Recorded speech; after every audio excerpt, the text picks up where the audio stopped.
Greetings, everyone. In the most of cases, we talk about undocumented migrants in South Africa. We know the challenges that undocumented migrants go through in South Africa. And we know that if you are undocumented, you risk being arrested and deported. Thousands over the years have been deported, and thousands have been held at the detention centers ready for deportation for being in South Africa undocumented. The people that come to South Africa are not only from neighboring countries or people that whose countries share the border with South Africa. Some come from far countries in the rest of the continent, in Asia and elsewhere. People that normally come by road who are from outside the SADC region or even outside the countries that share border with South Africa. In the most of cases, they use Zimbabwe as a transit. Zimbabwe is also arresting, in some cases, people that will have entered Zimbabwe illegally.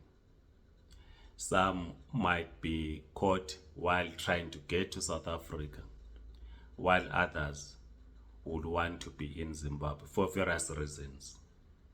Because we have said in the past that migration is a global phenomenon and people migrate for different reasons.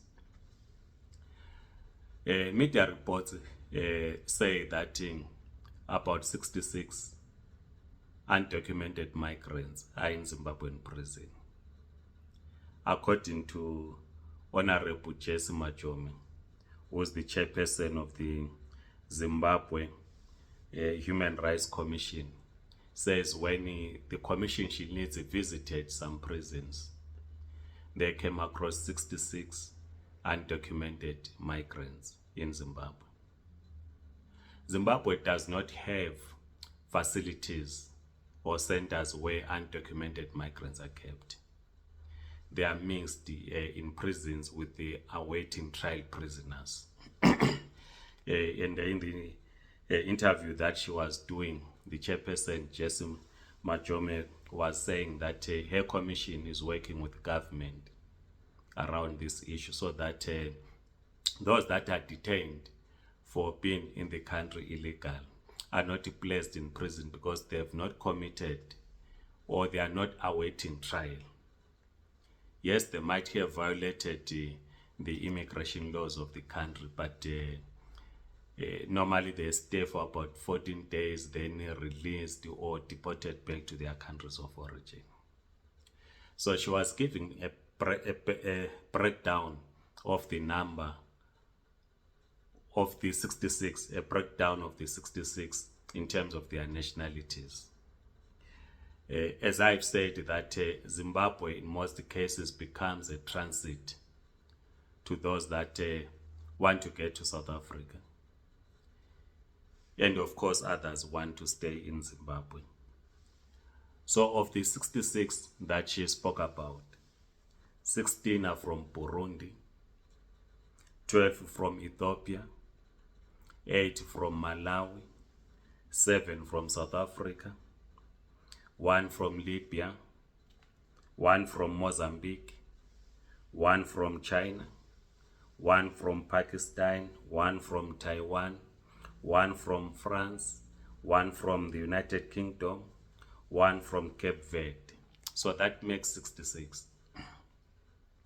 So one would then argue and say the one from Taiwan, France, UK, Libya, I'm not sure, Cape Verde might not have used the road. They flew into Zimbabwe. So it means that if they flew straight to Zimbabwe, they might want to remain in Zimbabwe. I'm not sure about the one from Pakistan, and obviously from Ethiopia. They use Zimbabwe as a transit if they want to come to South Africa. But there are others that remain in Zimbabwe, work in Zimbabwe. But of course, the interesting part is the 7 from South Africa, because we share a border with South Africa, and in the majority of cases, we see an influx of Zimbabweans to South Africa. Then you get few South Africans, because the 7 is just a drop in the ocean compared to the influx to South Africa from Zimbabwe. So 7 is a drop in the ocean. It's not a big number, and if they violated immigration laws, I'm not sure why they are being kept in prison. Because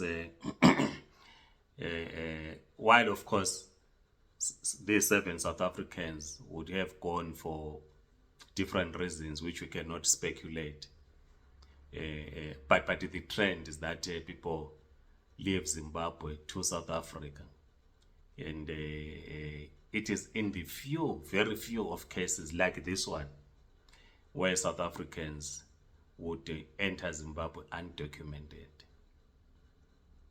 But of course, some that South Africans that visit Zimbabwe, they will be going to Zimbabwe for looking for minerals. It's common that South African would want to do mining in Zimbabwe. It's common. They always do inquiries. We get calls from South Africans, Comrade Mabena, what does it need for one to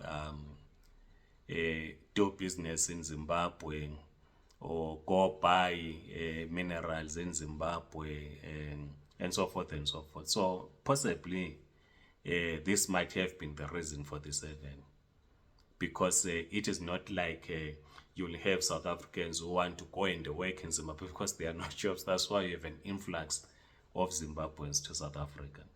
So it's of course an interesting thing. But what is more interesting is that if Zimbabwe is used as a transit to South Africa,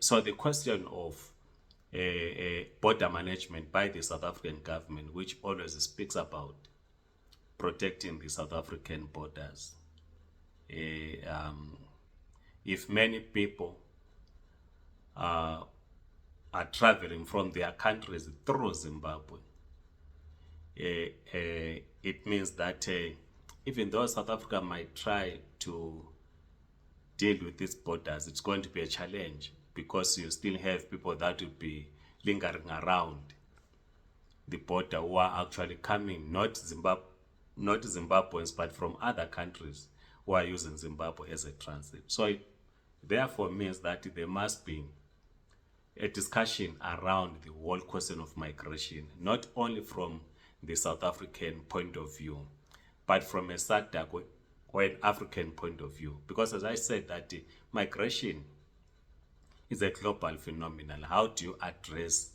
these issues? How does Zimbabwe deal with the South Africans who want to just go in quick and back, but they don't have passports, as is the case with the 7? So these are the issues that we need to discuss. You might want to share your views. Please do so in the comment section. Write your comments. Please like this video, subscribe to this YouTube channel. If you're on TikTok, please do follow us. Otherwise, goodbye.